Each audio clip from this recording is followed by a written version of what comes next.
Hello everyone, welcome to class 8 sessions of subject civics, and today we are discussing chapter number 4 and the chapter name is Understanding Laws. This is your third session. तो बच्चों हम लोग class 8 का subject civics discuss कर रहे हैं और इसमें हम लोग चैप्टर नंबर 4 डिस्कस कर रहे हैं. चैप्टर का नाम है अंडरस्टैंडिंग लॉज और ये आपका थर्ड सेशन है. So let's start with it. तो बच्चों before starting let's have a brief recap कि हम लोगों ने लास्ट क्लास में क्या क्या कंप्लीट कर लिया था. After that, we will continue with our discussion. Okay? So in our last class, we talked about law in British India, right? तो हम लोगों ने क्या देखा था बच्चों? इसके पहले के सेशन में हम लोगों ने डिस्कस किया about the laws in ancient India, right? तो उसमें हम लोगों ने देखा that on the basis of caste जो punishments मिलता था, it was quite different कि upper caste के लोग को punishment बहुत harsh नहीं मिलता था and the lower caste people they were severely punished, right? फिर हम लोगों ने ब्रिटिश इंडिया में देखा that it is often claimed by the British that it was the British who brought or who introduced the rule of law in our country. तो बच्चों हम लोगों ने क्या देखा था? What are the two reasons on the basis of which historians have refused the claim? तो first was that the colonial law is arbitrary. तो हम लोगों ने उसके examples में रॉलेट एक्ट के बारे में पढ़ा था, the Rowlatt Satyagraha that happened in 1919, and also we talked about the Sedition Act of 1870, right? तो इन दोनों एक्ट्स में हमने कॉमन क्या देखा?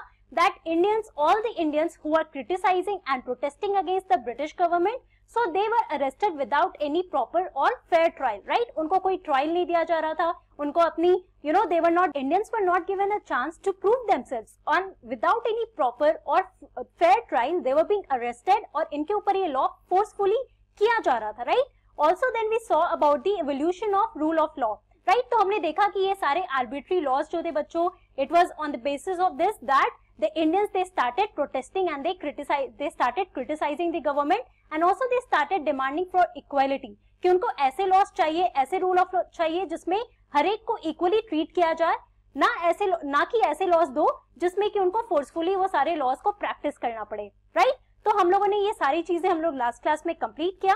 आज की क्लास में let us continue with this evolution of rule of law जिसमें हम लोगों ने देखा कैसे Indians through their protest and through their criticism they started asking the government that rule of law should be brought in our country, right? That each and every person should be treated equally, है ना? So what happened? By the end of 19th century, the Indian legal profession also began emerging and demanded respect in colonial courts. तो बच्चों क्या आपको पता है कि उस टाइम पे बहुत सारे इंडियन जजेस जो थे बच्चों उनको तो कोर्ट्स में भी नहीं रखा जा रहा था. So the courts was filled with only white जजेस. तो एक और बहुत बड़ा कंट्रोवर्सी था जिसके बारे में आपको डिटेल में नहीं पढ़ना, मोस्ट प्रोबेबली आप सीनियर क्लासेस में जाओगे तब आप पढ़ोगे. That was the Ilbert bill. Okay, तो इसमें डिमांड किया जा रहा था कि ना सिर्फ यूरोपियन जजेस हो बल्कि इंडियन जजेस को भी उस कोर्ट में रखा जाए क्योंकि एक फेयर ट्रायल इंडियंस को भी मिलना चाहिए while they are being convicted या उनको कल्प्रिट माना जा रहा है, राइट? सो देयरफॉर बहुत सारे जो भी इंडियन लीगल प्रोफेशंस में जो भी लॉयर्स थे, जो भी जजेस थे, they also started protesting against the British all the colonial officers. Okay, so they began to use law to defend the legal rights of Indians. तो उन्होंने क्या किया? They started using this law, okay, to defend the legal rights of Indians कि उनको भी ये सारे laws जो ब्रिटिश अपने फायदे के लिए यूज कर रहे हैं ना, it should be equally practised for the Indians also, right? कि ना कि सिर्फ ब्रिटिश का फायदा हो बल्कि इंडियंस जो वहां पे रह रहे हैं, जो एज ए सिटीजन रह रहे हैं इंडिया में, these people should be also given the right, should be treated equally, right? तो बेसिकली इन सारी चीजों, इन सारी रीजंस की वजह से the Indians they started protesting against the British government. So Indian जजेस also began to play a greater role in making decisions, right? तो बच्चों आप जो हम लोगों ने हिस्टोरियंस के पॉइंट देखे थे that there were two points on which they refused the claim that it was the British who introduced the rule of law. तो second point क्या था? That it was the Indians who played an important role or prominent role in shaping the legal sphere in our country, right? तो यहाँ पे आप इस example के through समझ सकते हो कि after these protests were taken out और उसके बाद जितने lawyers थे, जितने judges थे, they also took part in this protest और उन्होंने भी decide किया that they started playing a greater role in making decisions, right? Now this is how this rule of law it evolved in our country that each and every citizen were treated equally in front of the law. Okay? So with the adoption of the constitution, this document served as the foundation on which our representatives began making laws for the country. So true. ये हम लोगों ने अपने पिछले class में भी देखा था about the constitution. So this constitution it serves as a document for us, right? So it is according to this constitution only कि आज के डेट पे जो हमारे रिप्रेजेंटेटिव्स हैं वो हमारे कंट्री में जो भी लॉज बनता है बच्चों, it is just on the basis of this constitution. मतलब ये डॉक्यूमेंट्स में जो भी आपके प्रोविजंस आए हैं उन प्रोविजंस के अकॉर्डिंग ही हमारे कंट्रीज में आज जो भी लॉज बनते हैं इसी के अकॉर्डिंग बनते हैं। Okay, and it is the judiciary, जो हमारे कोर्ट्स, जो हमारे जजेस होते हैं बच्चों, they have to play an important role to see that कि जितने भी लॉज बने it is done according to the constitution only, जिसके बारे में हम लोग नेक्स्ट चैप्टर में पढ़ेंगे, that is on the judiciary. Okay, so keep this in your mind कि it is only after the adoption of constitution that this document it served as main part or it played as an important role where the representatives they began to make laws for our country. Okay, तो बच्चों इसका जो best example है आप लोगों ने class 6 में पढ़ा होगा. So let me remind you about this act while we are talking about the evolution of rule of law, right? कि how citizens they have to be treated equally in front of the law. तो आपका best example मैं आपको देती हूँ. आपको अगर याद नहीं होगा तो let us see about the Hindu succession amendment act 2005. The act that was passed in 2005 and the name is Hindu Succession Amendment Act. और ये एक्ट में क्या है? So according to this new law, sons, daughters and their mothers can get an equal share of family property. तो बच्चों आपको याद होगा जब आप लोग क्लास 6 में पढ़ रहे थे अबाउट लॉज एंड एवरीथिंग, तो आपने देखा कि उस टाइम पे जो हमारा हिंदू सक्सेशन एक्ट था, तो पहला जो एक्ट था उसमें सिर्फ बेटे को मिलता था, जो भी उनके फादर का जो भी प्रॉपर्टी हुआ करता था या फैमिली शेयर जो होता था वो सिर्फ बेटों में डिवाइड होता था. बट उसके बाद बहुत सारे प्रोटेस्ट होने के बाद फाइनली एक नया लॉ बना, एक नया एक्ट आया, that is Hindu succession amendment act, that was passed in 2005.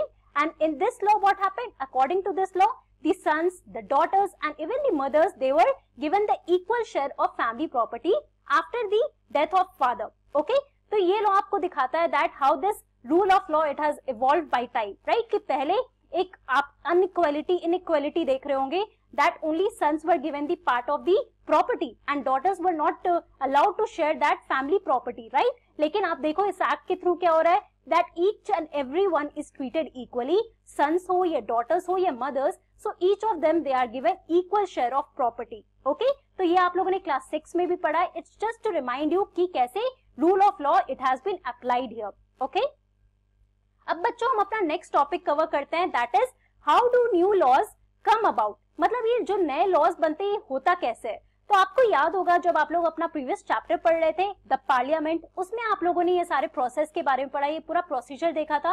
I have in fact told you कि कैसे एक बिल होता है और बिल को इंट्रोड्यूस किया जाता है and after that it becomes a law when it is passed on. Okay, तो मैं आपको फिर से वो रिमाइंड करती हूँ कि सबसे पहले क्या होता है बच्चों, आप लोगों को पार्लियामेंट के बारे में पढ़ा and we read that there are two houses in the parliament, right? The first house is what? It is the Raj Sabha. The second one is your Lok Sabha. तो लोक सभा आपका लोअर हाउस है, राज्य सभा आपका upper house है.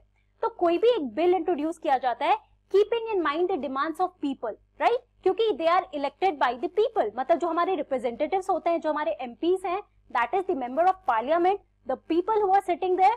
So they take their decisions keeping in mind the demands of people, क्योंकि it is a democracy और उनको आंसर करना है to the people जो भी वो लोग laws introduce कर रहे हैं, right? So definitely ये सारे कॉन्सेप्ट आपके क्लियर होंगे क्योंकि आप लोगों ने अपने क्लास 6-7 में भी ये सारे कॉन्सेप्ट के बारे में पढ़ा है about democracy and also the essence of democracy and how people they play an important role in making decisions. तो ये सारी चीजें आपको अच्छे से पता है.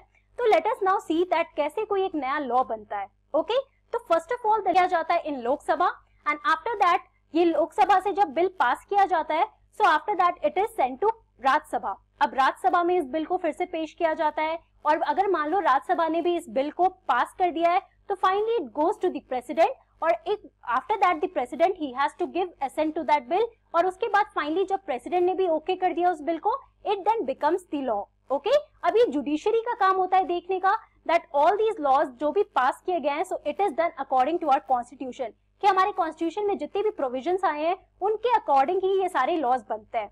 ओके, सो बेसिकली अभी जो मैंने आपको बताया उससे हम लोग क्या निकाल सकते हैं कंक्लूजन.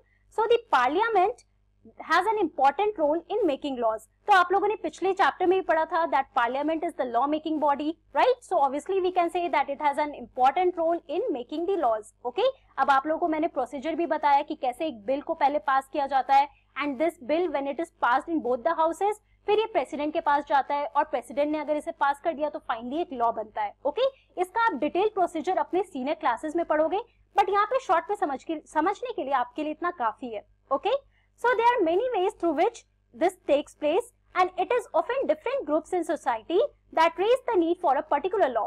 ऑल्सो बच्चों आपके लिए इंपॉर्टेंट क्या है यहाँ पे समझना, that people the citizens they play an important role in the need to raise the demand for a need for a particular law, right? तो it is people who decide कि यहाँ पे कौन से लॉज हमारे सोसाइटी में जरूरी है, और उसके बाद जो मिनिस्टर्स होते हैं वो आपस में डिस्कस करते हैं और उसके अकॉर्डिंगली वो बिल इंट्रोड्यूस करते हैं इन द पार्लियामेंट। ओके, अब हम लोग एग्जाम्पल के थ्रू समझेंगे। आपके एनसीईआरटी बुक में भी ये बहुत अच्छा एग्जाम्पल दिया गया है about the domestic violence. Okay, now we are going to talk about this act of domestic violence that was introduced okay in 2005। तो सबसे पहले हम लोग डिस्कस करते हैं that what is this issue of domestic violence, और उसके बाद हम लोग एक एक करके सारे पॉइंट्स डिस्कस करेंगे। Okay, so domestic violence refers to the injury और हार्म और थ्रेट ऑफ इंजुरी और harm caused by an adult male, usually the husband, against his wife. Okay, तो बच्चों बेसिकली ये डोमेस्टिक वायलेंस क्या होता है? So it is an injury और एनी हार्म और any threat of injury that has been caused by an adult male. मतलब एक अडल्ट मेल ने मान लो अपनी वाइफ के अगेंस्ट या फिर बेसिकली विमेन के अगेंस्ट अगर उन्होंने डोमेस्टिक वायलेंस की अगर हम बात कर रहे हैं, so you can understand that it is between N adult male and adult women. Okay, तो बेसिकली एक अडल्ट मेल अगर किसी अपनी वाइफ को वो लोग फोर्स करते हैं या फिर उनको कुछ किसी तरह का इंजुरी देते हैं या कोई हार्म करते हैं, so basically it is treated as domestic violence. Okay, so this is the whole issue of domestic violence जो हमारे कंट्री में बहुत पहले से देखा जा रहा है। The women after their marriage now they face this domestic violence inside their house, और इसके लिए एक लॉ की बहुत जरूरत थी, right? Because man and women they both have to be treated equally, right? और इसके प्रोटेक्शन के लिए, women के प्रोटेक्शन के लिए as such कोई लॉ नहीं बना था। So it was in 2005 that finally this issue was raised। बहुत टाइम तक ये इशू चला, and let us see that how citizens, how women they play an important role in bringing up this law here. Okay?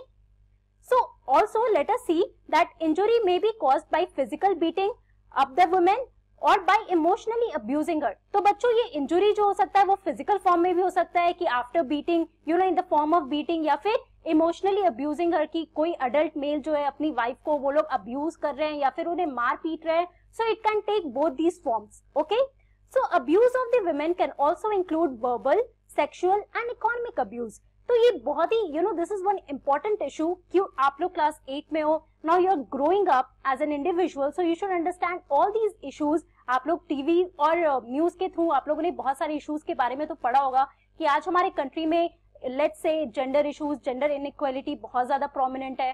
तो एक आपका जो issue है जो हम लोग डोमेस्टिक वायलेंस के बारे में बात कर रहे हैं, that has been given in your NCERT book also, you should try to understand कि why this it was necessary कि जो law आया है against this domestic violence, why is it was necessary to bring this law। Obviously अगर कोई women वो लोग अपने घर में domestic violence झेल रही है तो obviously she is being treated unequally, right, in the society and in fact in her house also। So therefore it is the need to protect the rights of the women because they have to be treated equally like those of men। Therefore जो भी injury है उसका जो physical that can be in form of physical beating या जो भी emotional abusing है that is not right obviously, है ना। सो देयरफॉर इसके लिए लॉज लाना बहुत ही इंपॉर्टेंट था, और हम लोग अपने नेक्स्ट क्लास में डिस्कस करेंगे कि कैसे after so many protest, so many criticisms, finally ये हमारे सिटीजन जो women they played an important role in bringing up this law against the domestic violence. Okay, तो बच्चों आज की क्लास में हम लोगों ने क्या पढ़ा? We talked about the evolution of rule of law. We saw that how Indians they played an important role, a prominent role in creating this legal sphere in our country. Okay. Apart from that, we saw how do new laws come about. इसमें हम लोग ने parliament के बारे में देखा that parliament is an important law making body, और वहाँ पे लॉस कैसे बनते हैं, बिल पास होता है, फिर प्रेसिडेंट के पास जाता है, president gives assent to the bill and finally this becomes a law, right? और हम लोगों ने एग्जाम्पल भी लिया इसमें। We talked about the issue of domestic violence and in next class we are going to have a thorough discussion on this issue of domestic violence. Okay, so that's all for today. Thank you very much. Have a nice day.